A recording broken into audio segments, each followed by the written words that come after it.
Hello and welcome back to our videos. Thanks for tuning in once again. Today what we're doing is a part 2 of the 12 by 24 large format tile insulation. Today is just a quick overview of how we grout this small floor. WKXW HD. From New Jersey's most listened to station, New Jersey 101.5 News. Okay, first step you want to do is wipe down the floor. Make sure you get any excess thin set off the tile. So what I do is you take a damp sponge, you wipe it down, one pass over the whole floor. Plus that allows me to spread out a lot of grout. It's not going to dry up on the surface too quickly. I don't always do this, wiping it down prior, but I always clean the surface, you know, the next day after setting the tile. So you always want to make sure you do that, get any excess thin set off. You know, 24 hours after you set the tile. If you wait 42, 72, that thin set, especially if it's a very quality thin set, will bond to the tile and it'll be pretty difficult to remove without chipping the tile. So after 24 hours you really want to get on it and clean it the best you can. Otherwise, if you wait too long, you got problems.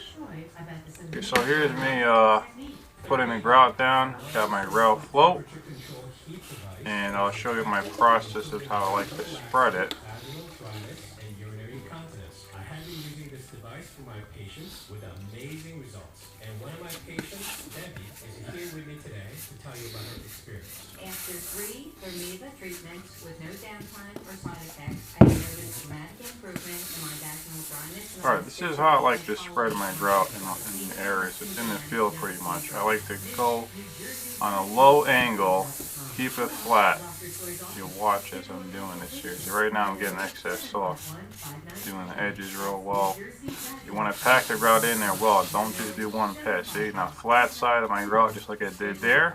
Pack all the joints, and I'll take all the excess off on a sharp, almost 90 degree, 45 to 90 degree angle there. The sharper the better to get all the grout off. So you go flat with the grout, push it in there well.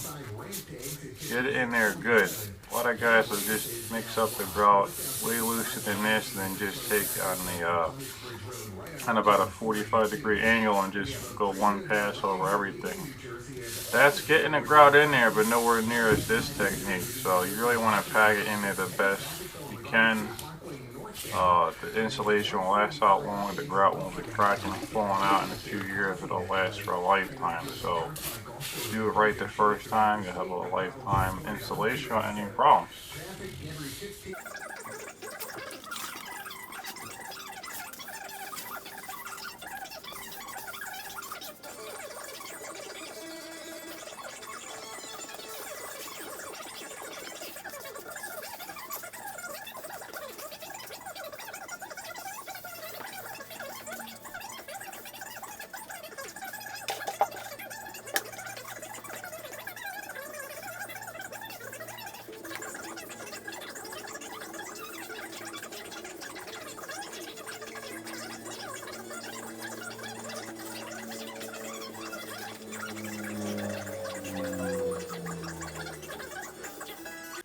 Okay, now that I let the grout set up, now depending on the dry time, really all depends on the air temperature and the temperature of the substrate. This was a concrete slab, so this took about a half hour to get to this point of the first wash.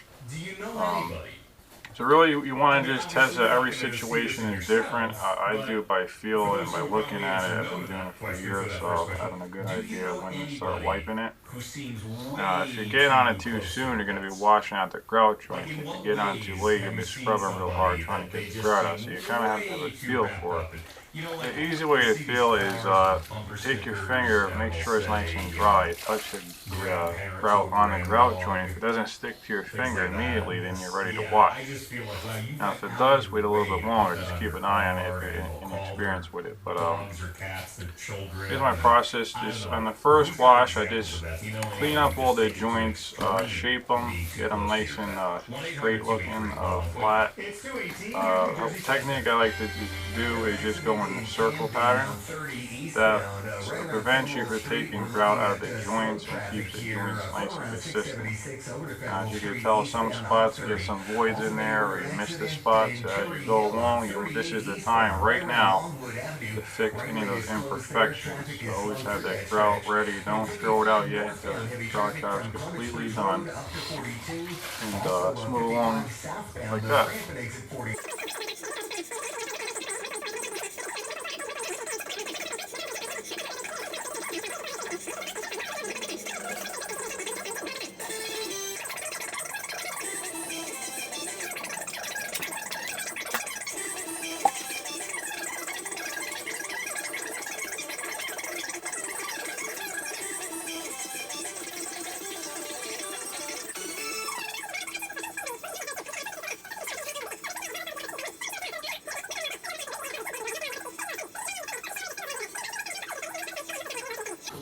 Alright, as you can tell, I already got started on my next wash here. Just touching up any areas, keep it nice and clean.